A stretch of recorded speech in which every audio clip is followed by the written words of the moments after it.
Hi guys, it's Nathan again from Nathan's DIY Garage. I'm going to go over a few things today for the BMW E39, E46, E38 buyer's guide. So whenever you go to pick one of these cars up or buy one of them, you know what to look for. So let me flip the camera, we'll go ahead and get to that. Okay, so today we're going to be using the 530 as the test car. The first thing you should look out for, or one of the things, is the latch under here. It's an electronic button. That on most of these doesn't work. That's usually to do with the wiring harness up here that goes to the trunk lid. That'll be all broken up, the coating will be off of it. We're opening and closing the trunk so much. That's a pretty easy fix. You just go through and redo the wiring on that. The next thing will be the rear ball joint and, well, A-arms or control arms as I call it. There's actually two arms going from the top up here. Those have ball joints on the tips of them and a bushing on the other side. Those are pretty easy to replace. One does have a cam bolt. We'll probably do a video on actually doing that here shortly. There's also another odd kind of ball joint in the bottom that holds the lower control arm, the bottom A-arm. The next thing I want to go over with you is the fronts. The fronts, almost every car I get in, they need to be done. And how you're going to test the front is you're going to take your hand and you're going to roll back. This one's not too bad. You can't see it on the video. You're going to push back straight towards the inner fender. If you see any movement at all, that needs to be replaced. If you don't replace it, you're going to have the wobblies on the highway, rattling really bad when you hit bumps. That's pretty much all with the A-arms, control arms. Another thing is going to be, get the hood up here, is going to be the headlight adjusters. Pretty much every BMW I've ever had needed headlight adjusters. And the way you could tell, if you go in here like this, and you actually jiggle it, this one you can see they're totally broken, and usually it's on both sides.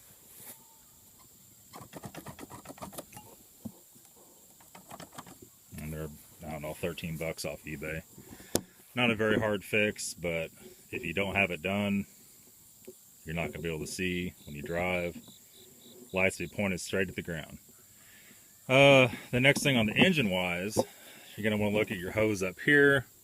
That usually be broken and dry rotted and falling apart. That's for the CCV valve. Another real common issue, let's see if I get to focus, is going to be right here. Well, there we go. This tube gets dry rot cracks in it. This little tube going to the auxiliary control valve gets cracked a lot. That's really common. Another problem will be up here at the DISA valve. As the O-ring goes around it that leaks, you can put sealer on that or replace just the ring. The little diaphragm can go bad in those also. If it gets bad enough, the DISA valve flap could actually fall out and go down the motor. I haven't seen that a whole lot, but it can happen. And then of course we went over this in a video a couple days ago with the radiator hoses need to be replaced. Both upper and lower need to be done. Here's another one on the secondary air valve. That's not a coolant hose, that's actually air hose. Those like to crack a lot. You'll start the car up, it'll sound like a jet engine taking off, and that's what it is. Your coil packs are in here, obviously. If you have a misfire and it's showing misfire in the cylinders, that's probably what's going on, probably the coil pack. Another common failure is the valve cover gasket likes to leak. Likes to make it smoke under the hood, so when you come to a stoplight, you'll smell oily smell or see smoke coming out from the cracks of the hood. Another one is, and this is probably the most common one, the power steering fluid actually does not take power steering fluid, it takes transmission fluid. So a lot of guys will get these cars, they'll put in the power steering fluid from a Chevy or a Ford, It's super thin. It'll make everything leak in the whole system. Really cold weather will make it jerk from a cold start. Make the steering wheel jerk back and forth. Make noise, all kinds of nasty stuff. Let me see here. So other than that, the windshield wiper arms can be a pain in the butt. They're really expensive. If the blades are bad, what I usually do is slide the blades off, and the blades only, not the arms. And you could go anywhere, buy a cheap set of blades or however expensive set of blades you want and switch them out like that. See, other than that, another big one, what scares a lot of people off are the seats. The seats actually will go through and will snap the, actually pull the cables in the back, and they can also do it in the bottom. When this happens, the seat reclines crooked. It can recline crooked. Whenever you go to lift it, it can lift crooked. There's some pretty easy fixes for that. Another common failure is the LEDs on the stereo. This one, the battery isn't hooked in it. The LEDs break up on the stereo. They break up on the cluster. There's a couple more real common things.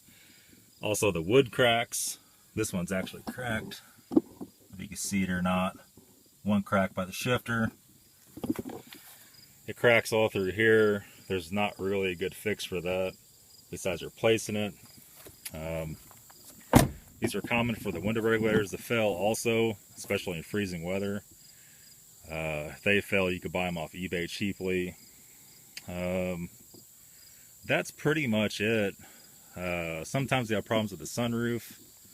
A lot of times you can spray those with silicone spray, and that'll fix that if they don't want to close right. Sometimes they break the arms. That's not as common. That's pretty much it. Okay, and a few other things I want to go over with is the front auxiliary fan. What I like to do with these cars, let them run and park, turn the AC on, make sure the fan comes on when the AC comes on, make sure the car is not going to overheat. A couple other things, the water pump and the thermostat. I don't know if you can see it. It's a little bit dark down in here. They're right here. The thermostat has a plastic housing. After a little while, the housing gets warped. Doesn't want to seal anymore. You either have to replace it with a plastic housing again, or you could actually buy these in metal. That's a lot better option, but it's a lot more money. The water pump is right below the thermostat. And it's not going to focus. It's too dark in there. The water pump is right below that. So the water pump has a plastic impeller from the factory. The plastic impeller likes to break off. And had quite a few of these this past summer come in, and they would overheat. Not very quickly when sitting still. As soon as you drive it, it would get hot. And come to find out, it actually sheared the impeller off the shaft, and that's what the deal with that is. One last thing is the ABS controller. On some of the years, just depending, a lot of the newer ones, that's pretty close to the manifold, to the exhaust manifold. It puts a lot of heat on it. Eventually it will ruin the circuit board in that. The crappy part about that is you cannot just go buy another controller. You have to actually send this one off. So this one's encoded to your ECU. There's a guy on eBay does it for $100. You pull it off, just the screws off right here. I think there's 4 or 6 screws, depends on which model it is. He rebuilds it after you send it to him. He sends the same one back to you, put it on, you're good to go. That's about it. Of course, there's obviously probably 100 other small things to look out for, but that's most of them. Anyway, there's a lot of other stuff on these cars that could go wrong. Those are some of the most common. They're really not bad cars. They do need to be looked after quite a bit, especially with the coolant. If you can't turn a wrench, you don't own a screwdriver, you have no idea how to work on a car whatsoever, it's probably not the car for you, but pretty much any used car is probably not the car for you either. At that point, you probably should have something new with a warranty and not buy used stuff, especially stuff that's 10 years old or more. That's all for today, guys. Thought I'd do the quick video. Don't forget to subscribe to my channel, hit the thumbs up, leave some comments, and that's all. Thank you very much.